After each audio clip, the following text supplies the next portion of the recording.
Thank you so much, Dr. Kwong and our panelists, for such engaging discussion and a lot of food for thought for all of us.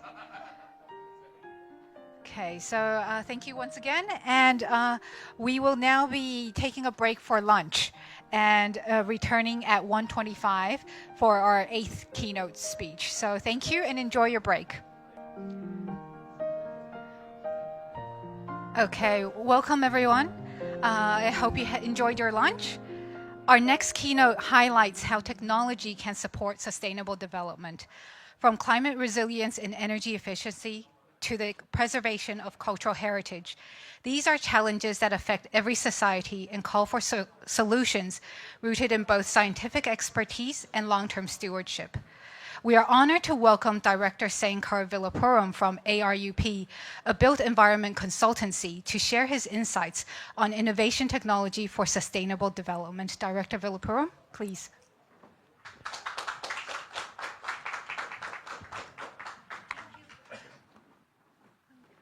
Yeah? Okay. Right, good afternoon. I got the most challenging job right after lunch to keep you all awake and not look into the phone and look into the presentation. So I hope it will be worth your time.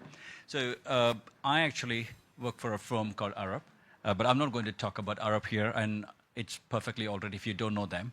But I will just let you some of the, okay, I'll just use the old school. So these are some of the projects, and I'm just going to just flip it through so that you would have definitely come across them at some point of time in your career. So ARUP is basically an engineering design firm. We do total engineering from everything up from the ground until it is being constructed. But I'm not here, again, as I said, to talk about them. I'm going to talk about technology. And in my slide, I actually said, it has always been my belief that we need a smart village and a livable city. Because people always talk about smart city because there's a lot of money in it. And everybody wants to be in city because you want to grow. But imagine yourself, are you going to breathe AI, eat AI, and sleep with AI? Possibly not. All your stuff that you need comes from probably the urban areas, right? Or the villages, the townships. This job gives me opportunity to travel all across the world in different parts of the remote parts of the world. And it's sometimes sad to see somebody who studied agriculture and they end up being a programmer in Alibaba or Microsoft or somewhere, obviously because you can't earn money in agriculture. So who's going to be farming in future for us? Who's going to be producing some of those things? So that is where my thought process is. Why technology cannot help all these basics and essentials as much as it can enable all the smart stuffs that we are seeing here. And in construction industry, it's like this story. Any guess? I'm sure you all would have come across this story, the rabbit and tortoise story. Any guess when was this story first published? Rough guess. 100 years ago? 400 BC. Coming closer. So this is a 16th century story. Okay. And construction industry is actually as bad as that because they are really old school. We have always been writing more and more regulations and everything. We never become smaller. We become bigger because nobody knows how to rewrite the old ones. So that is where the challenging for me is, how do you talk about digital to dinosaurs? Basically, that's what construction industry is all about. They are like really, really old school dinosaurs.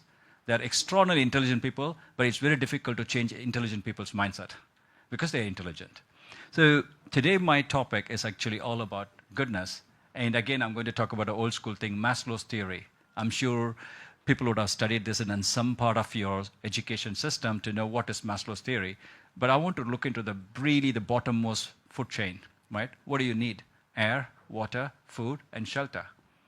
How can we not focus about these basic things and only talk about AI at the topmost end of this? If you don't have this foundation, it's just going to be difficult.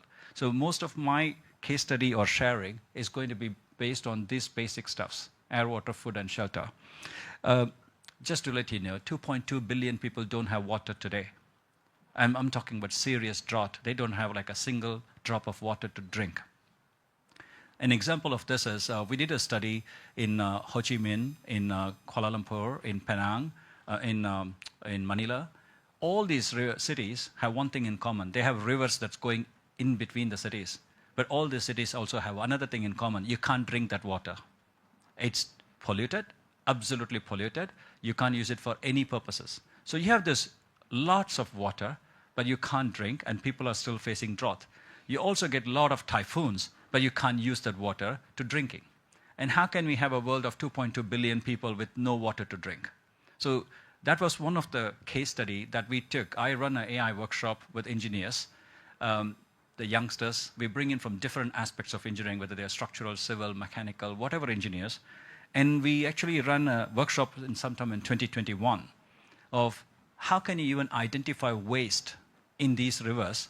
Because the government will say like, oh, I don't know what to do.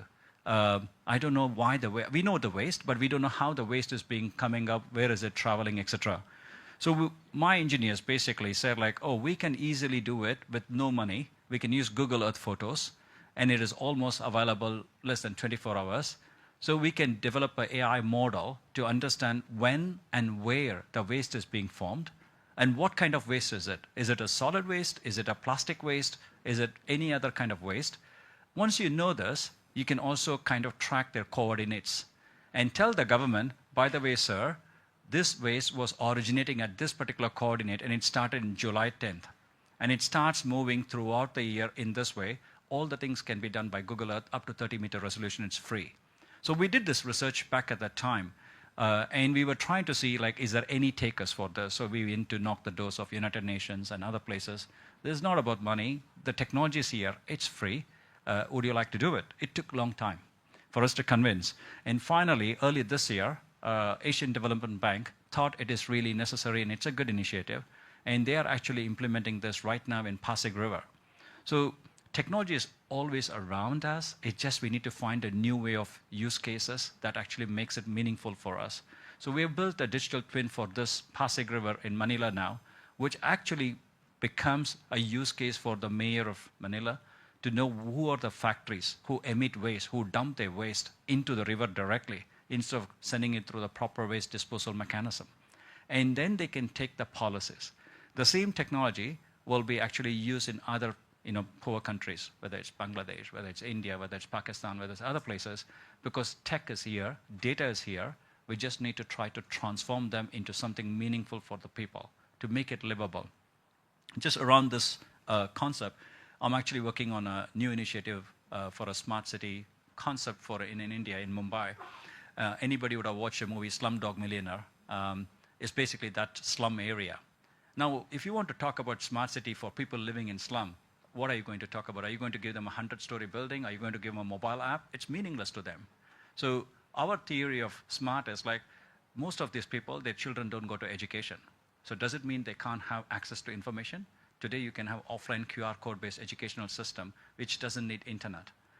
They have a river again nearby, but lots of people die out of typhoid, malaria, and all these things because these rivers are not at all clean. So how can we bring in these kind of technologies so that you can clean the water? Underground utilities. Underground utilities, Hong Kong is like probably the ideal utopia. Even in typhoon, we can all still go to work.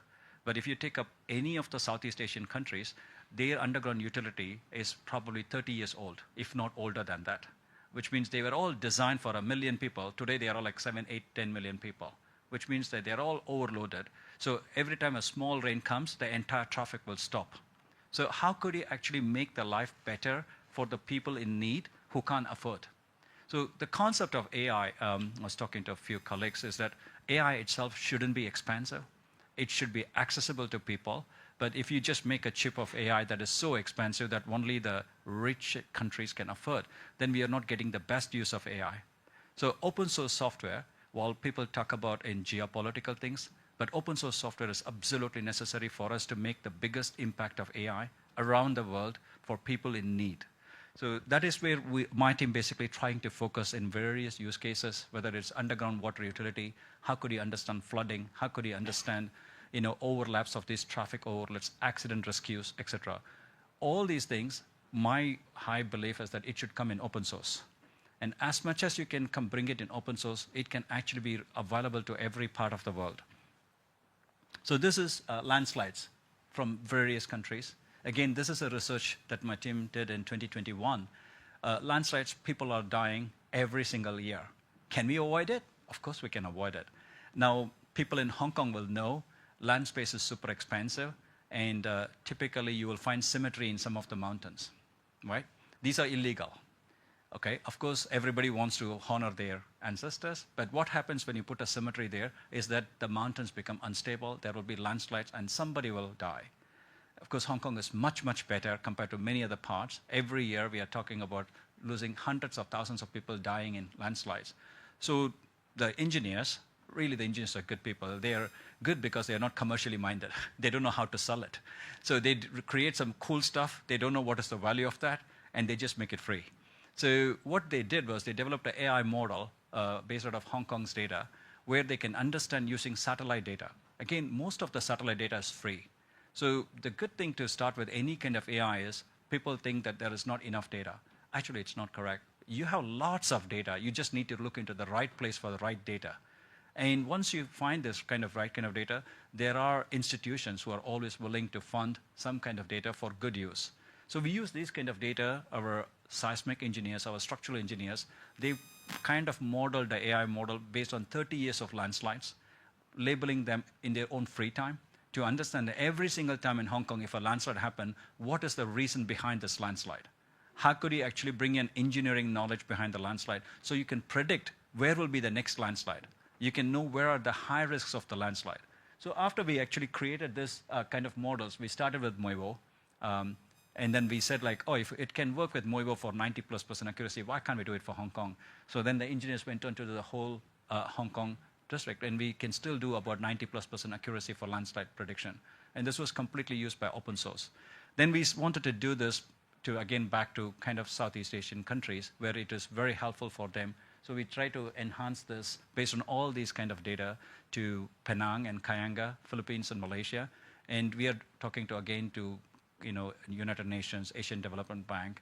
You can basically take these kind of models where you can map the hazards, because it won't be perfect, but it is better than sending people all over the world to do the mapping. You can have a better starting point rather than actually having a perfection point. Again, the thought process of AI is like, I want something 100% perfect. There is nothing 100%. And so it will be a wrong starting point to say that I want something as 100%, but it will give you a starting point which is like 50 to 60% ahead of curve, ahead of game. That will save a lot of effort. It will improve over a period of time, but you can actually start much faster. So this is all about a Hong Kong test case. So the good thing about Hong Kong being a small place, it's a bit more mature place in terms of processes. So you can always trial something here much more faster, much more effective. But then what is not here is our scale. Our scale is still only 7 million people. So whatever you trial here, test it here, how could you take it to the global scale? And that is where we've been trying to pursue these things. And right now, as I said, we are working with different global agencies, how to use the same models, but for different kind of tropical environment conditions. Again, it's been starting with Ghana. So then comes food. Again, we talked about water shortage. Then comes the food. Again, hundreds of millions of people in poverty. The food wastage, which Fred was talking about, technologies in Gobi Ventures investing. It's actually, again, very important. So, coming from India, food is, of course, is a challenge, but equally the number of suicides, the farmers are the highest number of people who commit suicide in India, because you can't predict water, you can't predict the weather conditions, and whatever they produce will not be taken or get perished. So the entire supply chain for agriculture is actually terrible. So can technology help them? Absolutely. So where these days the drone-based technologies, the AI-based modeling, the weather conditions are actually, they can even think about what can you produce better for the upcoming weather conditions for the next 12 months. And that is where these kind of technologies in Indonesia, in India, in some parts of China, they're already using these kind of technologies to get best produce of their thing, and they can earn better, they can live a reasonable good life. So we talked about water, we talked about food, and what is special about Hong Kong again? We live in a very tiny shoebox apartments. Most of the times you can hear all your neighbors' problems. You know everything about your neighbor as much as they know. So what happens is, like, people drill. They want to always run away. There's always something happening, you're left or you're right or you're up, and you can't complain. Because by the time you make a complaint, nobody would listen to it in a government. So we did this noise model for EPD, Environmental Protection Department. If you use apps like Shazam, which actually identifies the song. So you just turn on your phone, turn on the microphone, and it will listen to the song. It will tell you what song is this. So one of the engineers said, why can't I do a Shazam for Hong Kong? So like, what do you mean? There's always noise, and we cannot complain. So if I develop an app, AI-based app, it can identify what is this equipment. Is it a 5-kilogram drill bit? Is it a 10-kilogram drill bit? Is it a 12-kilogram drill bit? And we can compare that with the government's regulations of what is allowed. And if it is not allowed, then I can use a blockchain to record this for 10 seconds audio and upload it back to the government. So they don't have to come to your home, nobody has to complain, and they can take an action just like your speed camera. You know, if you just violate a speed traffic camera, automatically you get a notice. So if you use like a drill bit, which is much more higher, not only because of noise, it also is a safety problem. So we actually presented to the EPD, and EPD is already trialing this. We've collected over 30,000 data now, noise samples, and trialed in multiple phones. And EPD will trial it, and then they will roll it out to all the security and facility managers later. So when you want to complain, you don't call the government, you call your security person. He or she will come with any phone, ask you to start the drilling, and they will basically identify that you are using something that's not allowed in the regulation. So this is an AI model here that we developed.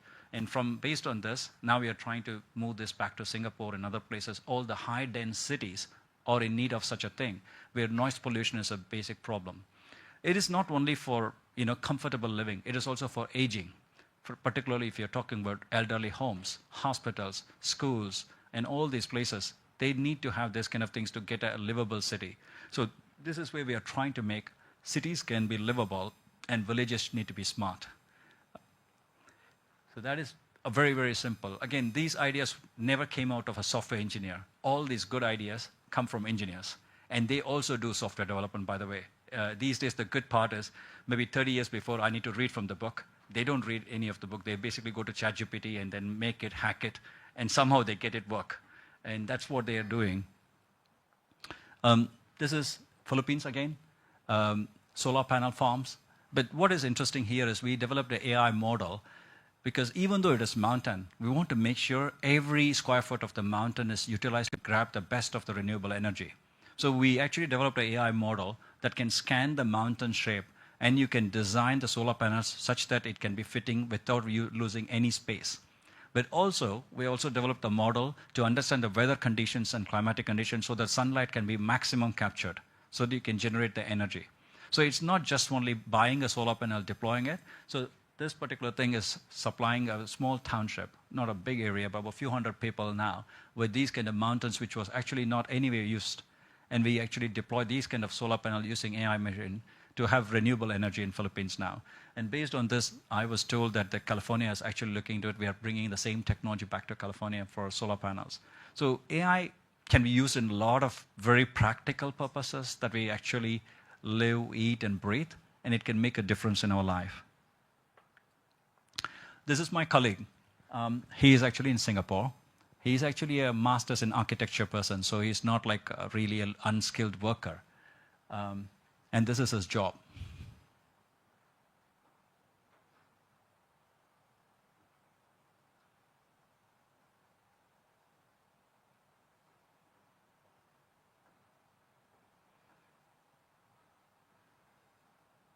So what is he doing? He's basically inspecting the buildings. When I was, I used to always joke, are you single or are you married? Why is that you always want to spend outside there where you can't pick up a phone?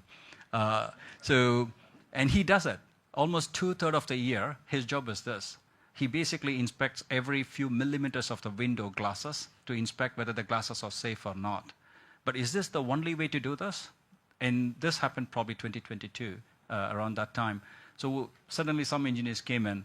We are putting our colleagues in risk. Can we not do better? Can we not use any kind of these technologies, whether these are thermal cameras and other places? Can we not develop an AI model? And so we actually not cracked it, frankly. It is very difficult to develop an AI model to understand the defects in your window glass panes that is only 1 to 2 millimeter. We are not talking even centimeters, millimeters. Singapore is probably better than Hong Kong. They allow drones to fly probably in few meters. In Hong Kong, you can't fly a drone up to 10 meters of the building. And also you have 30 meters regulation, 80 meter regulation. There's a lot of regulations here. So we are in the process of developing our AI models where you can simply fly a drone that can capture all your building, and it can actually do the defect analysis of various, if not only 100%, it can say 40, 50%. So that is what we are in the process of developing AI model. But in this process, it is very complex because if you see a glass, it will always have reflection because of sunlight, because of weather conditions. How can you capture data in different kind of weather conditions completely outdoor? So that's where we're also not confident enough to say like it's perfect, and it won't be perfect. So these are trained by our facade engineers, somebody who understands the glass materials, somebody who understands the defects that can happen with various weather conditions, and feed that knowledge back to AI. It may take another few years' time before even we can try. We are trying something in Hong Kong at this moment, but we will not be able to say confidently unless it can achieve certain things. So this is where engineers are applying AI for the safety and benefit. The question was, why were you doing this? If you can maintain these glass panels or building assets better, you don't need to construct more. Can you reuse your existing assets for a longer period of time was the question they asked. They didn't ask the question about finding a defect, because usually the buildings are about 50 to 60 years. Can we not make it 100 years? If so, you will produce less, you will construct less, and you can make your existing building more sustainable. So again, AI is used in other conditions as well. On the left is offshore wind farms, but where the offshore wind farms these days are going is a floating offshore wind farm. Offshore wind farms are typically fixed in a location. But as you know, wind conditions are always changing throughout the year. So you can't get the best use of offshore wind farms if you locate them in a physical fixed condition. So can I not move my offshore wind farm like a mobile, so that based on the wind conditions, we can actually move this to get the best use of it? So we are in the process of developing AI models, how to understand the oceanic conditions, tides, such that you can actually keep moving around your offshore wind farms instead of producing more offshore wind farms. So this is still under research. On the right-hand side is again, Chiang Mai Bridge is a good example. 2018, Hong Kong had Typhoon Maktut, which was the strongest typhoon for us. Many of our bridges were oscillating and vibrating. The question that our government asked was like, at what point of time this bridge will collapse? Nobody can answer at that point of time. So we have like thousands of sensors right now where it's actually measuring all these wind conditions to know what is the best level of force that we can handle. Or can we strengthen it better to make it safer? And this is another place where machine learning models are working in infrastructure. How do you build? And it was even trialed in Zhuhai Bridge. So how do you make it stronger? How do you make it better for future? And construction, I just want to close off in construction place. Construction is a big business for every GDP. When construction stops, which means like across board, all industries are slowing down. But equally, construction is the place where most waste is possible. So there is actually a kind of information that when you did Zhuhai Bridge, the scaffolding, there's a huge % of scaffolding that went missing. And the general theory is that it fell in ocean. Maybe true, maybe not true. I don't want to take a second guess. But the wastage in construction industry is terrible.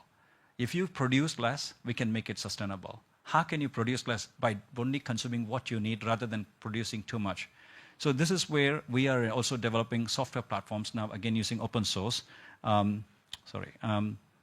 which actually talks about safety, which talks about quality, risk management, all these things. Because in my experience in working in construction industry, it's not the shortage of technology, but they don't like technology because once you have 0 or 1, then you'll be always accountable and liable. For example, 9 to 6, you should work, and after 6 p.m., you can't use any drilling machine in construction industry. But in order to have higher productivity, they will always send people to work after 6 p.m. So when there is an inspection, everything will stop. When there is no inspection, things will go on. Similarly, waste. Similarly, every single thing. It's more an audit and control based rather than actually. So how can we have technology to enable safe construction, sustainable construction, reduce waste? So this is the intention of these kind of platforms where reasonably these days we find that all the developers, all the contractors, they're coming forward to make sure it's a safe place to do it. In fact, one of the biggest developer in Hong Kong has made sure that their contract, the payment, will be cut off if there is a serious accident under their umbrella. So that is actually the right way to go to make sure their lives are saved, and it means it has to start from the top of the food chain, not finding fault with the manager, but something goes wrong, CEO salary get cut by a certain percentage, then the behavior mindset will change. In order to have that, they are producing these kind of data platform to make sure it will not happen. So that is where technology and data and AI will go. So going back to Maslow's law, even though it is 1943, it is still very, very valuable today. And it's still possible for us to implement technology in order to make sure that human lives are protected and safe, and it's for all. Thank you. As we transition next to our next panel, we turn to a topic that influences everyday life for millions of people: how AI is generated into the services we use, the systems we rely on, and the experiences that guide our choices. Today's panel brings together leaders who think deeply about how AI can strengthen relationships rather than replace them, and how innovation can empower rather than overwhelm. So how can technology serve people in a way that feels authentic, respectful, and truly helpful? To guide this conversation, we are pleased to welcome Ms. Carrie Law, Board Advisor of the Asian Artificial Intelligence Association and founder of WOW Impact Group, focusing on AI in creative collaboration. Ms. Law, please.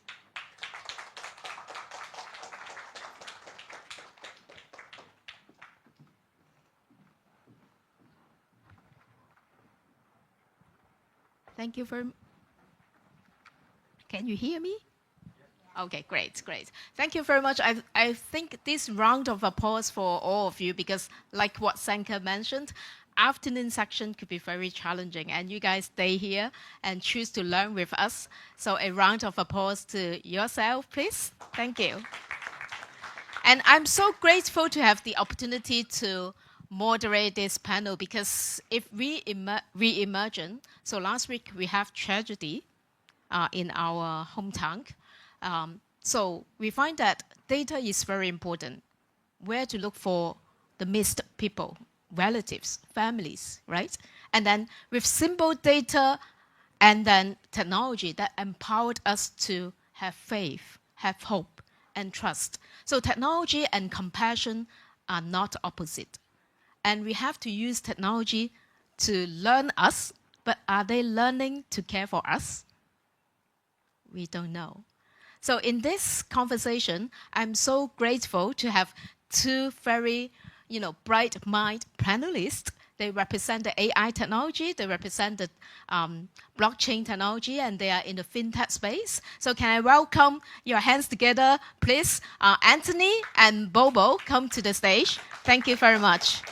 So Anthony has been, managing a very large-scale company. Hey, please be seated.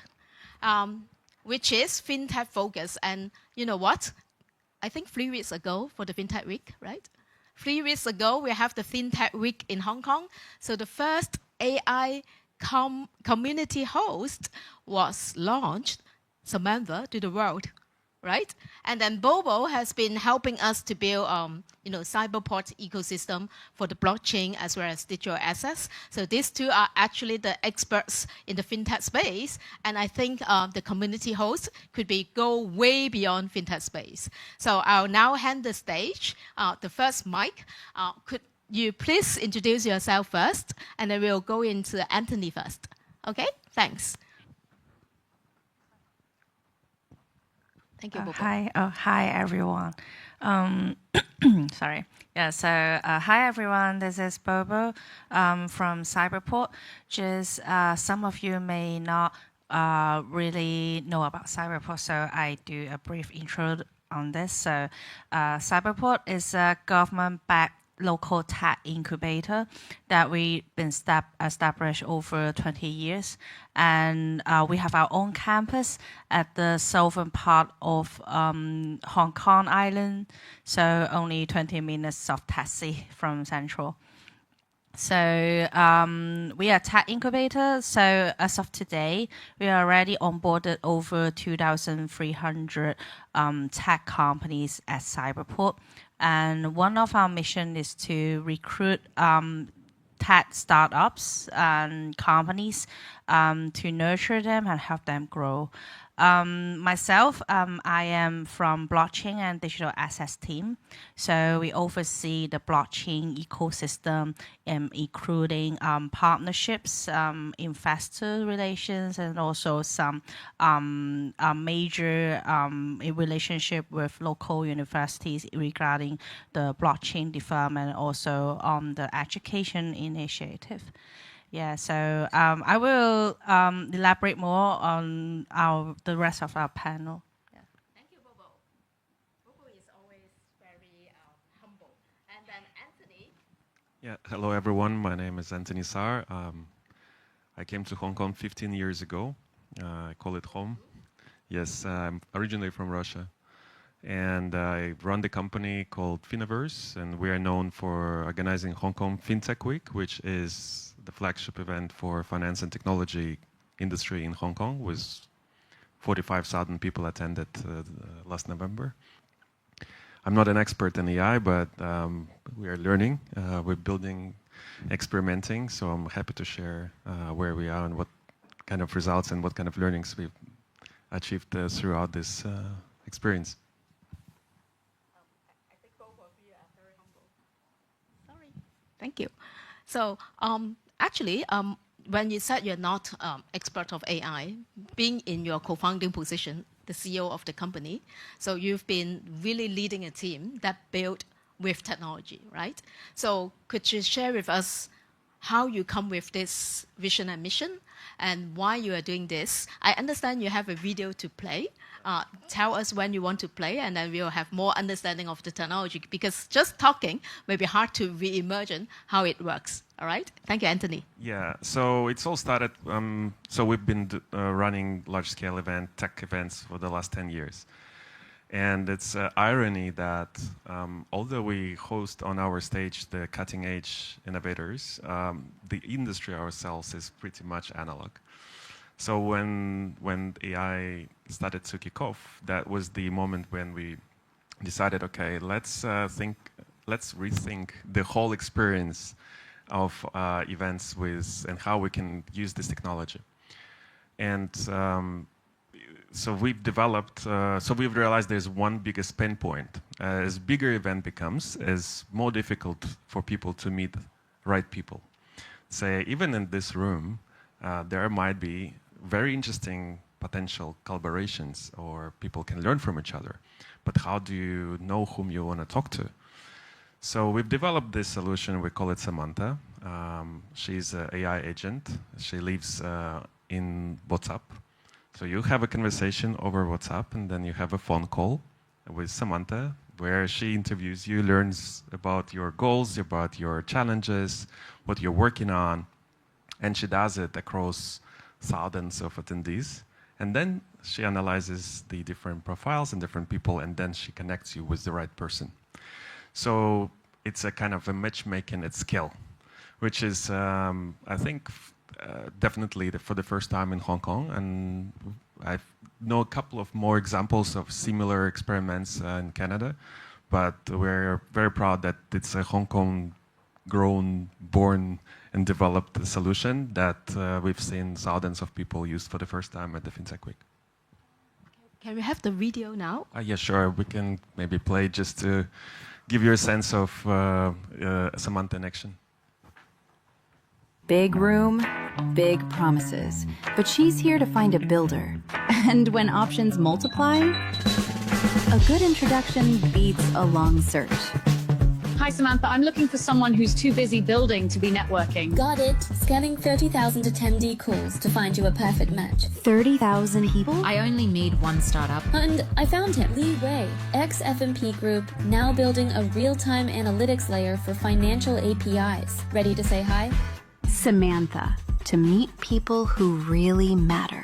As a founder, it's hard to find right partners, and it gets harder with networking the old way. Awkward handshakes, business card avalanches, and 1,000 names you'll forget by lunch. There's gotta be a smarter way to connect. Hi Hi, Adrian. I'm Samantha, your FinTech Week host. Tell me, what's your goal here? I've done enough smiling for the day. Now I just need a great thanker. I've talked to thousands of people this week, and one of them actually fits. Mr. Chen, CTO of the large regional bank. Want me to connect you? Absolutely. I've heard what you're building. Let's catch up at the lounge this afternoon. Samantha, the AI that turns small talk into smart talk. Big room, Wow. big promises. But she's... So are you smiling enough? Do you want a banker? Yes.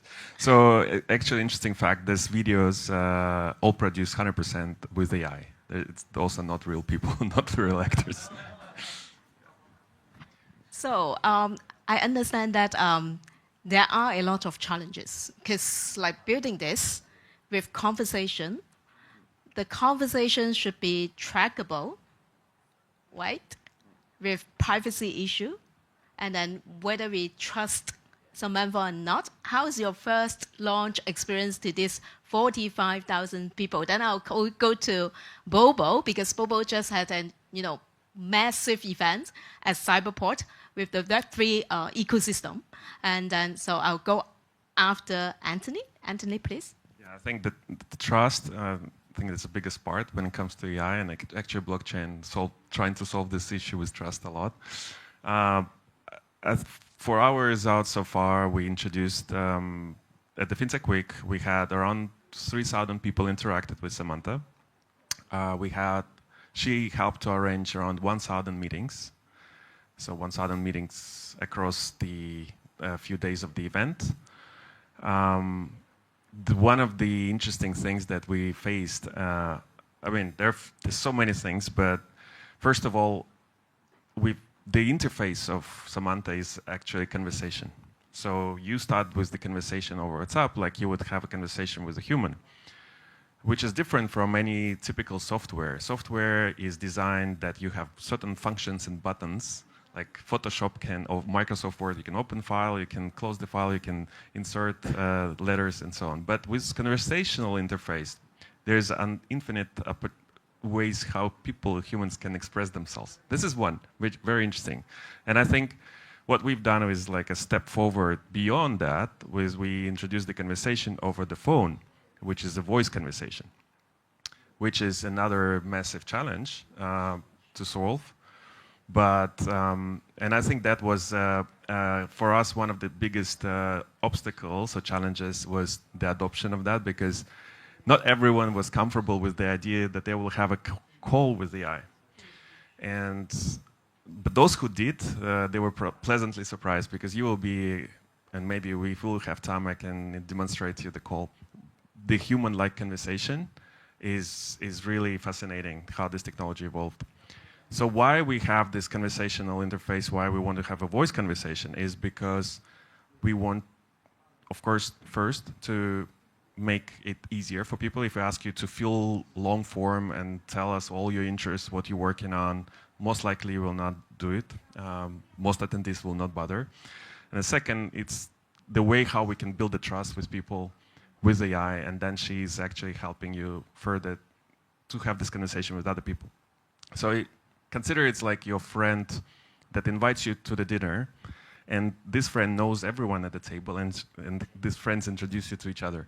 So she does the same, but at scale of thousands. Yeah. Brilliant. So have you been using that, Bobo? You were in FinTech events as well. Yeah. How do you feel about it? Yeah, it's amazing. Also because this year, FinTech we see quite a lot of partners in the venue. Yeah, so it's really helpful. Yeah. And I find that actually beyond just AI, right? Actually, all technology face problems like they are not tools, they're not building tools or just solutions, they're actually building trust. It's something about feelings, which is beyond the tools. And it is just like we are here at GG, we are not just coming for gathering to learn, but we are coming for connections that help us to build lasting impacts for the greater good. So I understand you have been facing a lot of blockchain-related challenges, particularly in digital asset space, because without trust, without the customer journey that people put faith, then we cannot do any transaction at all. Can you share with us how, Cyberport or your experience has been tackling all this faith and trust consumer journey issue before we have massive adoption?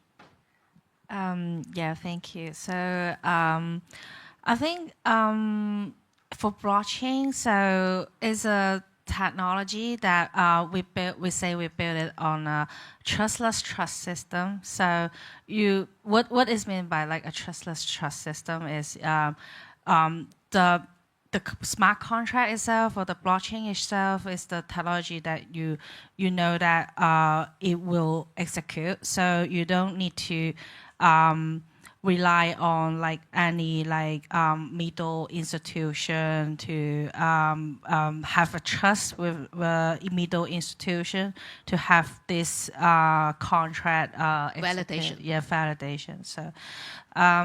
So talking about like consumer journey.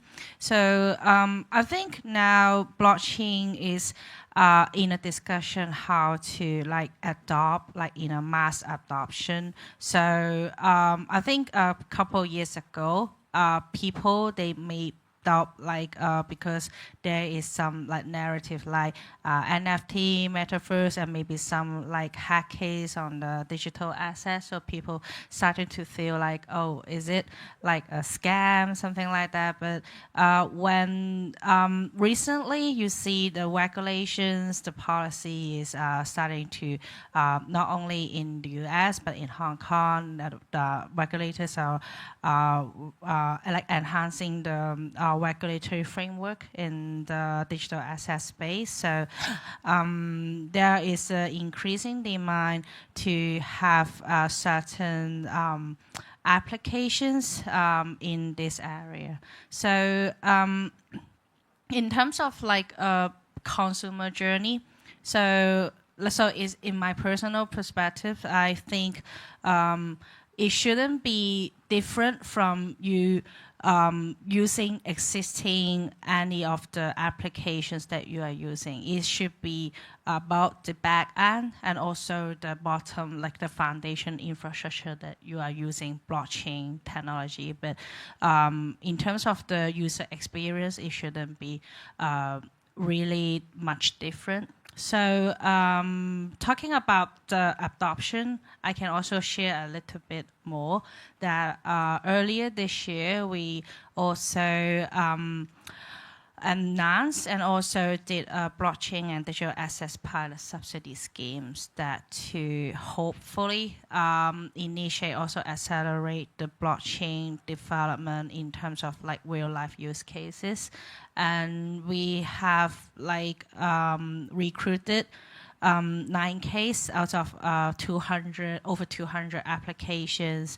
And those cases, some of them, they are using blockchain as a foundation to tackle some existing trust problem in the business, including blockchain-backed the ticketing solution that there are so many like false ticket or maybe some ticketing issue that when a customer, they purchase a ticket, if it's hard to validate whether it's true or not. And sometimes they need to go to the venue when they're trying to get to the venue and they realize the ticket that on their hands are fake. So we also recruit this case to help see what kind of real-world issue or real-world problem actually it can be solved using blockchain technology. I think it's just like 1 or 2 couple of cases, but I wouldn't say like blockchain is the only solution, but actually blockchain is a technology that could consider to integrate with the existing solution, while some of the existing solution, they may facing some problem that really may not be able to solve if they for now. So yeah, I think. Brilliant. So we are talking about how to appreciate blockchain. Actually, if you have a building which is very tall, right? But then you don't have your foundation secured, it would be, the infrastructure would not be, allow us to build scale, right?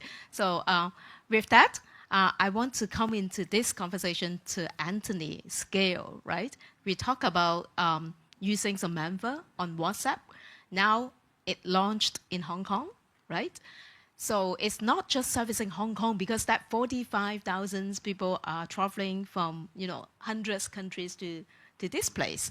So do you face that privacy, trust, and conversation sensitivity issue? Because this morning we actually have a very funny finding from Beijing Artificial Intelligence Academy. They talk about, 30% of the Chinese population are actually children and elderly.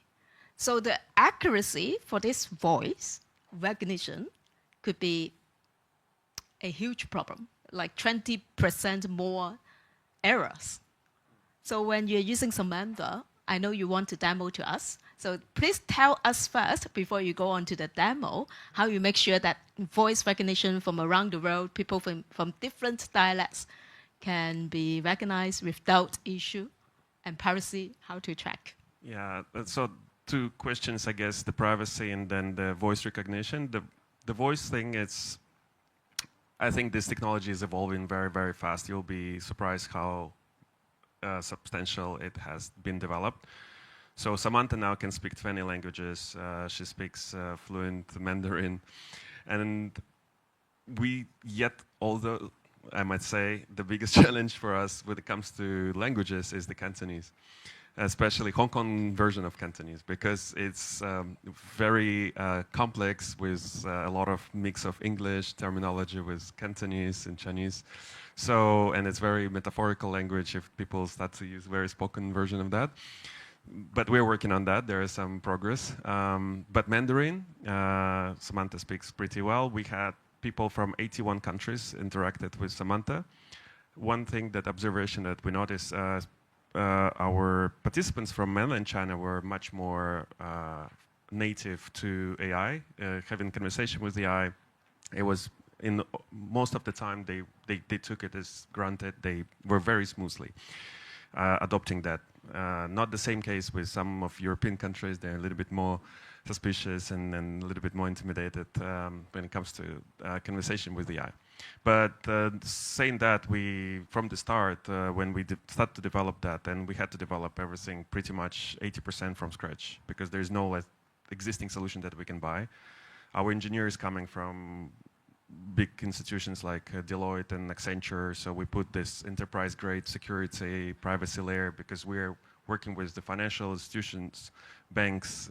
There's a lot of sensitivity with the corporate information that they're sharing. So that was our foundation. We spent a few months of just building that robust architecture and infrastructure, so that allows us to make sure that there will be no incidents.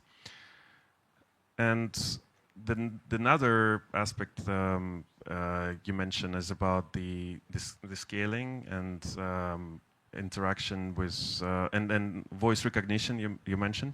I think nowadays voice technology allows you to give a pretty remarkable result with different accents, dialects. Again, still once we overcome the challenge with the Cantonese and Hong Kong version of Cantonese, I think that will be a big win. You actually, make me want to challenge you to use Cantonese to demo.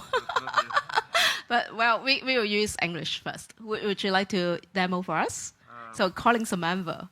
Okay, let's see. Let's try if I hope microphone will pick up. So basically, Samantha everyone has WhatsApp, so you don't need to download any app, right? So nothing to do with any new software. You just use it in WhatsApp. It's in between conversation with your wife and with your daughter, I don't know.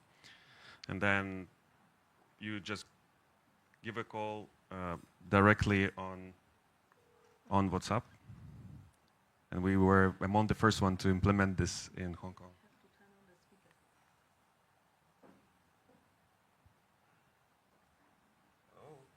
Host at Finoverse. How's your day going?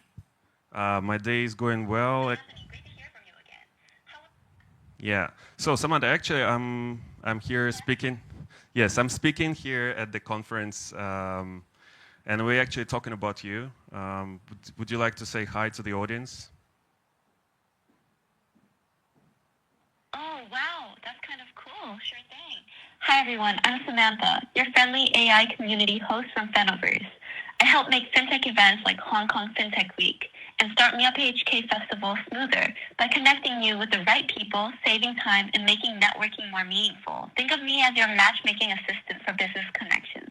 Nice to meet you all.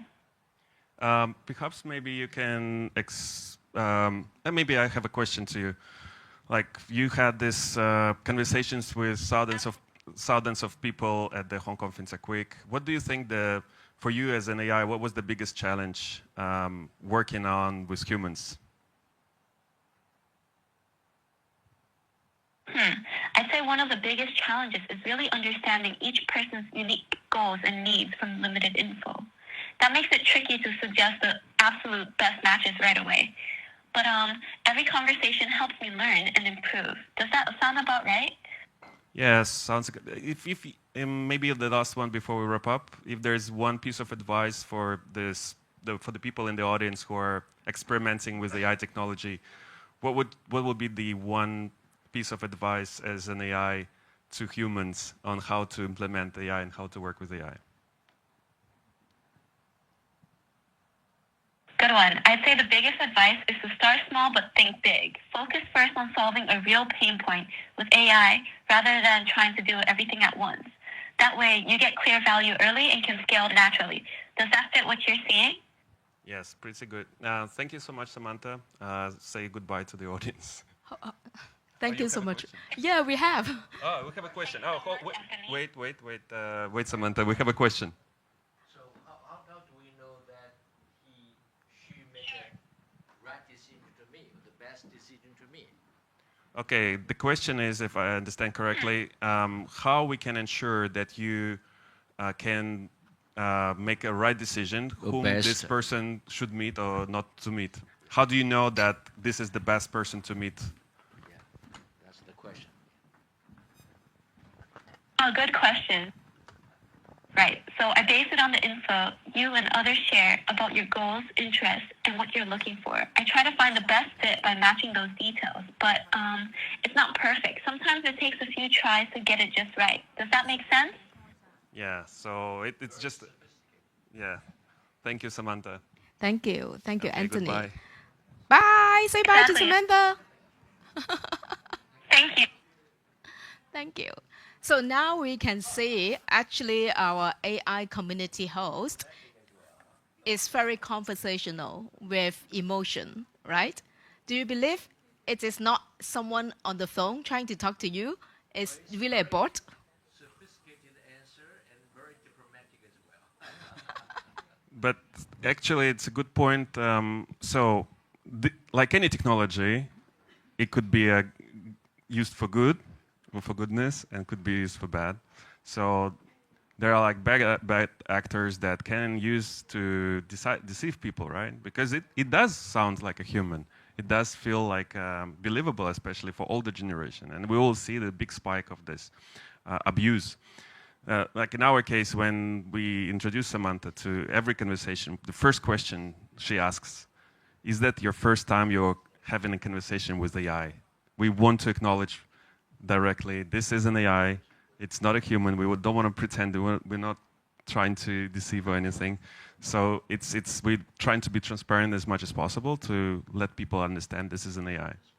But yeah, I think that's, again, there's definitely very big risks ahead of us with this technology used in the wrong hands.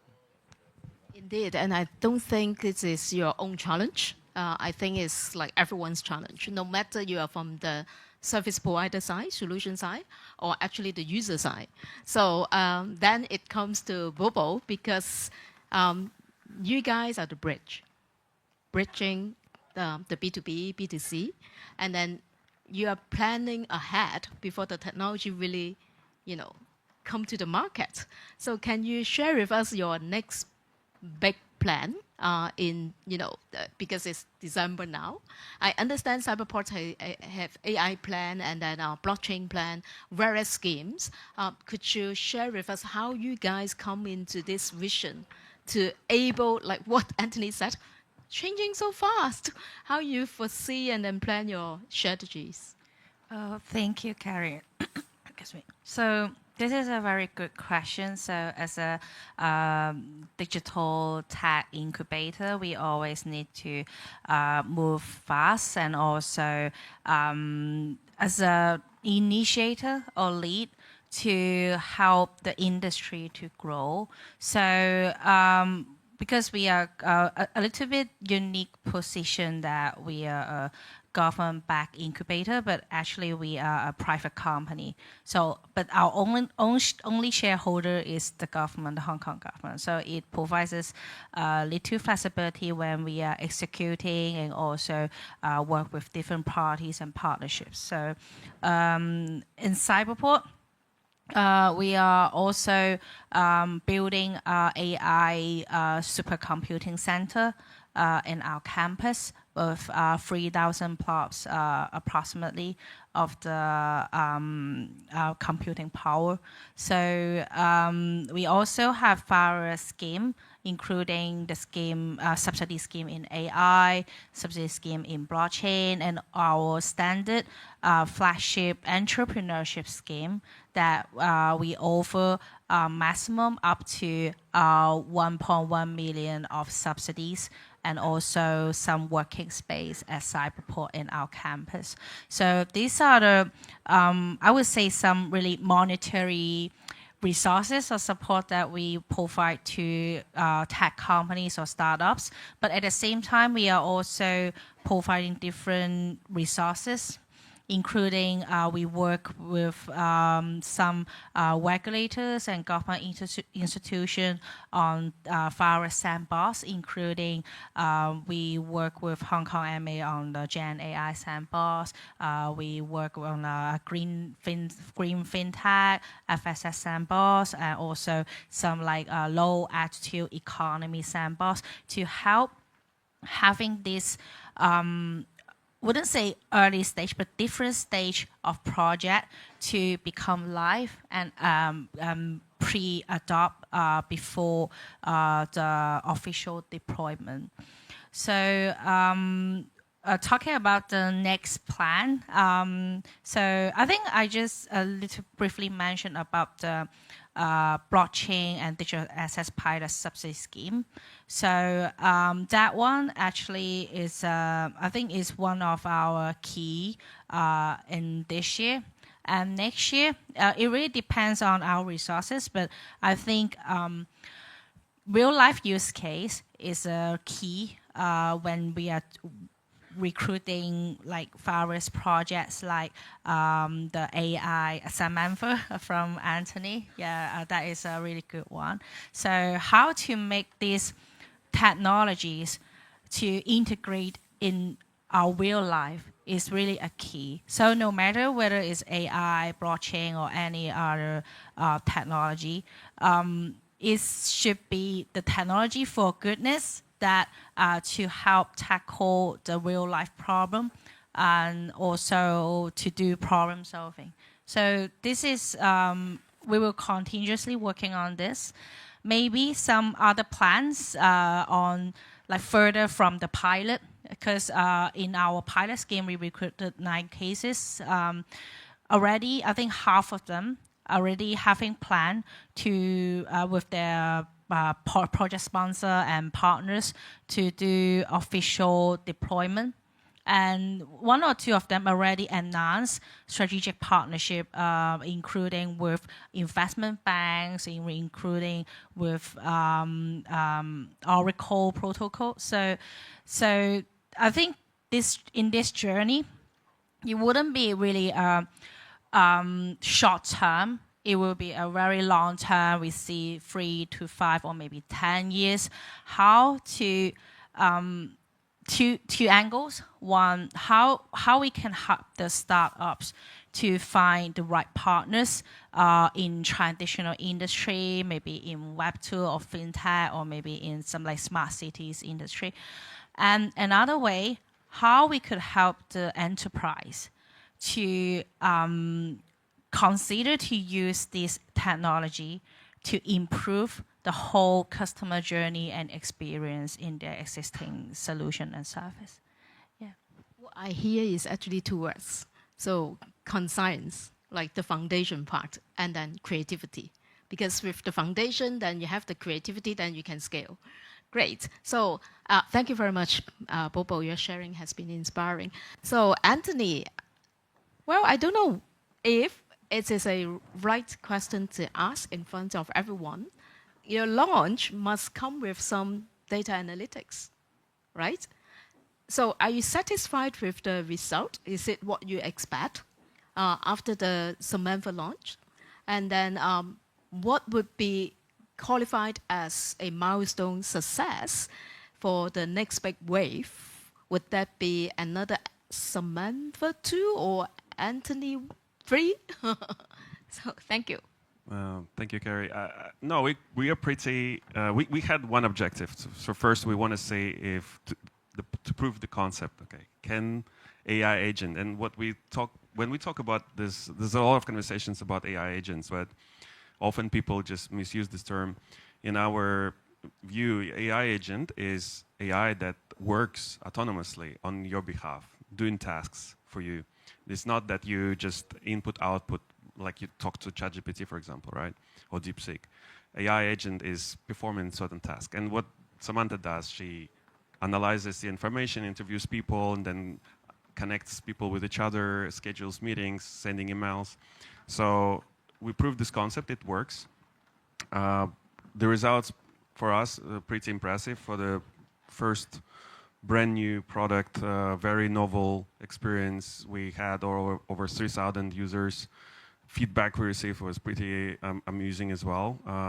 We have one person had 23 meetings over the course of 3 days, which is very impressive. Some of these meetings turned to be a real business deals. So we see that it's not a gimmicky AI kind of layer on top of what we do, but is actual game changer for the industry like ours. But for us, Samantha is just a sort of a beginning. She's kind of an intern within our company, and she's learning this part of connecting people with each other. But then we look in other aspects of experience of the people at the events and how we can reinvent this experience. I think that's so. One thing we've done, the Hong Kong FinTech Week is a very complex event. It's like has 8 stages over 2 days, and we have over 150 events throughout the week. We have 700 speakers. Just to go through the agenda, it takes 10 minutes, 15 minutes just to read through, let alone to understand where to go, and it's overwhelming. So what we've done after the conversation with Samantha, she tailor-made for you very precise itinerary where you should go and what this conversation or what this stage and what this event how this will help you in your work and your career or whatever. And then she tailor-made you the whole experience and scale of thousands. So I think this personalization at scale, I think that's a massive benefit of AI. So for us, I think I want just to maybe one thing I want to highlight, since we're at the Technology for Goodness Forum, right? And thank you for this invitation.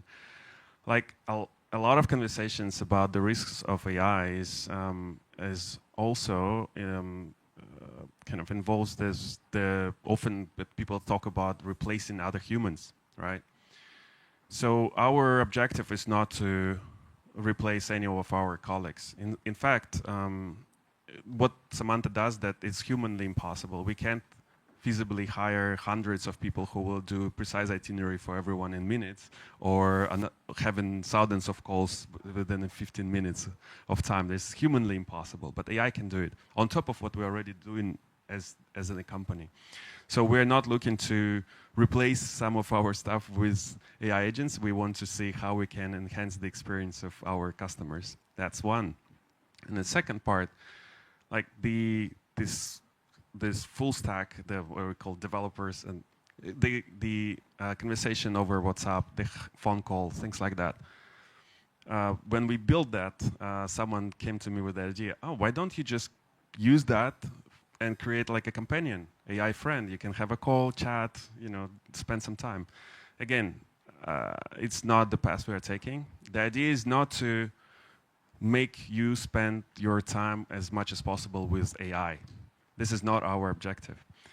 The objective of Samantha is only one, is to help humans, us, to connect with other humans. Like in this era of AI and digital connectivity, we all have a lot of connections everywhere, social media, but we're not really, as more connections online we have, virtual connections, as more we are becoming disconnected, and this is reality, especially young people. They spend time scrolling, they have these followers, Instagram. In reality, we experience this sort of a loneliness, it's a massive issue. Now, if you add the AI on top of that, and people spend time with ChatGPT, and I feel it could be a very tragic as for us as humans. So for us, the deliberate focus is only one, to actually help people to meet physically other people and build relationship between the humans. That's only her job. She's not here to spend time with you. She's not your AI girlfriend. She is designed with one objective, to help us to connect with other people. Thank you. And I think, Anthony, actually your sharing is very important, particularly people connects people part, because at the end of the day, we said, yes, technology helps us to save time, work faster, but then the extra time, what are we doing? Right? We're actually indulging ourselves in the digital life, but making fewer contacts and reach out to our family. So I believe everyone read a comment like, we sit together, having dinner together, but we are testing each other or testing someone else, right? But your solution is now talking about how to help us to save time to find the right target, what we call quality contacts and quality conversation. But one thing I understand we are coming to the end of the panel, but I want really to ask one question. So we said we want to see massive adoption if it is technology for goodness, right?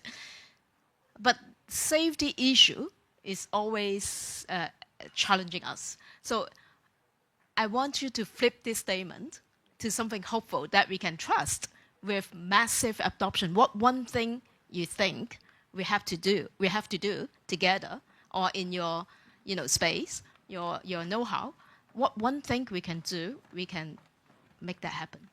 Thank you. I think cybersecurity in AI is also a key topic recently.